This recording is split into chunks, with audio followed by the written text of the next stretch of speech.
Back, a naturopath from New Zealand. Thanks for coming back. Let's talk about the 10 signs and symptoms that you may have a big problem, an underlying gut problem. Okay. Now, a lot of these things I'm going to read out to you don't only obviously relate to a bad gut. I mean, there could be other reasons why some of these signs or symptoms pop up in your body. But most of the things I'm going to talk about will relate with digestive health. So these are some of the signs, typical signs you will know you've got a dodgy gut. Dodgy, by the way, means bad or weird, or people in England will know what the word dodgy means, but I don't think in America they'd understand that term. So the first one, of course, is gas, bloating and diarrhea. So it's not normal to have lots and lots of gas, lots of farting, lots of bloating, lots of diarrhea. It means there's something wrong with your gut. Generally it'll be a bacterial thing, but it could be a yeast problem as well. So when you've got a lot of gas and bloating and things like that, you basically need to look at what's going in here, and you need to maybe change what's going in there, like back off for a while, eat a lot less food or get checked out. But that's a clear indication something's really wrong with your gut, is the gas, the bloating, okay, farting, things like that. Healthy people don't have these sort of things. They have minimal gas. They wouldn't even know they've got gas. There's certainly no bloating at all right, and no diarrhea. They have formed stools. So formed stools are an indication of good fermentation in the gut. It means that your food's being converted properly into energy, the nutrients being extracted, and the wastes are being pushed out. And the wastes are pretty clean and tidy, okay? Second one is sugar cravings. So sugar cravings are a big sign there's a problem, often with blood sugar dysregulation. Now that can be an adrenal problem, okay? There can be adrenal issues or stress underpinning it, but sugar cravings are often a sign that there's bacteria or yeast that are calling your name. They want you. They want you to go down their darn shop and to buy more stuff that's going to keep you craving sugar. So if you're a candy bar freak, they're going to tell you get on down the road and buy more candy bars.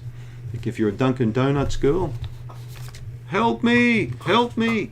Okay, your gut bacteria will be screaming out for you to feed them, and they'll be telling you, they'll be pushing buttons all around your face and your head and your brain to tell you to get off that chair, leave Facebook alone for 5 minutes and go and get a candy bar or whatever that you snack on.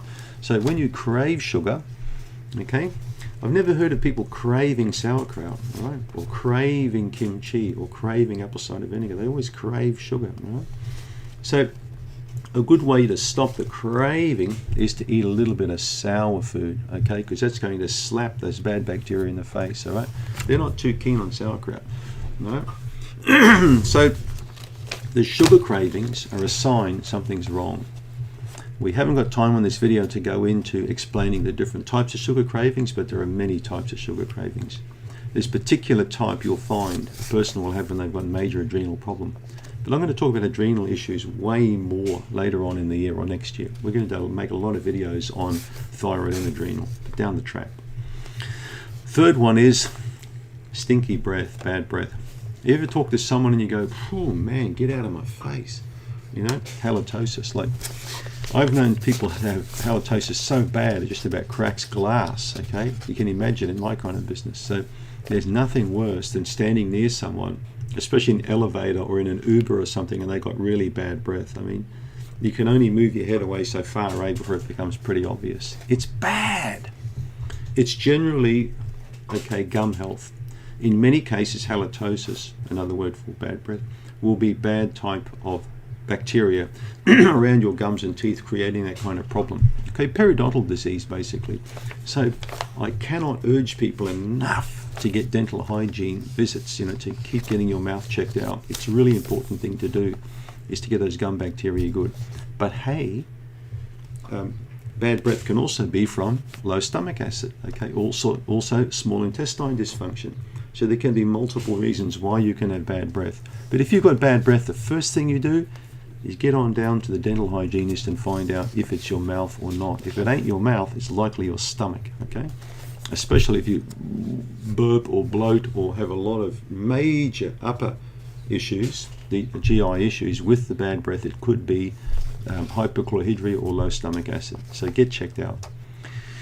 Fourth one is food allergies or food sensitivities. Extremely common. Many people have leaky gut. Go and look at my videos on leaky gut. Okay, lots and lots of information there. There's about 2,000 videos on this channel now. Enough to make you fall asleep 100 times over. All right? But Food allergies, a little bit different from food intolerances or sensitivities, but it usually infers that you have some type of an issue with the membrane of the small intestine, some type of leakiness, some permeability there. Could be antibiotics, but something's going on there, needs checking out. Generally, I recommend a comprehensive stool analysis if you've got this problem, because I find usually allergy tests are a waste of time. I've stopped doing those after many years. I thought, this is dumb. What am I doing this for? I need to look at the bacteria, not at the things people are reacting to. So, I mean, if you react to stuff, just take it out of your diet. Okay, there's ways and means of that, and it's going to save you $300 or $400, isn't it? So yeah, if you've got an allergy or an intolerance, you need to get a stool test to find out, what's going on in the gut. Fifth, moodiness, anxiety, depression. Many people get problems, okay? They get mood issues. And if you think about it, the amount of serotonin and dopamine made, okay, these are hormones that very much control our moods, how we feel, how we think. Now, a lot of that production, nearly all of the serotonin production is in the small bowel. So when you've got a small bowel issue, okay, it's not difficult to have an anxiety issue or a moodiness issue. So again, get that small intestine checked. Look for leaky gut, look for bacteria. There could be some kind of fight going on in there that needs fixing up. But it could also be a lack of micronutrients. So when people are lacking like vitamin D, for example, or they're lacking some crucial trace elements or B vitamins like B1 or B2, they can plunge into moodiness or depression very rapidly because of that deficiency. All right. The next one is skin issues. So common in the clinic to see people with eczema, for example. Excuse me. Eczema is very clearly linked to bacterial disturbances with many people. I've helped so many children recover from eczema and get beautiful skin back, after antibiotics. And just basically by looking at taking certain types of food out of the diet, making some changes, and then putting beneficial bacteria back in, and boom, the skin cleared up. Okay. The next one is diabetes. There are many studies now that link diabetics, digestive health, pretty shady digestive health. So many people with diabetes, with type 2 diabetes, they slowly slide into that condition. One of my best friends developed type 2 diabetes, and he's 2 years younger than me. He's only 58.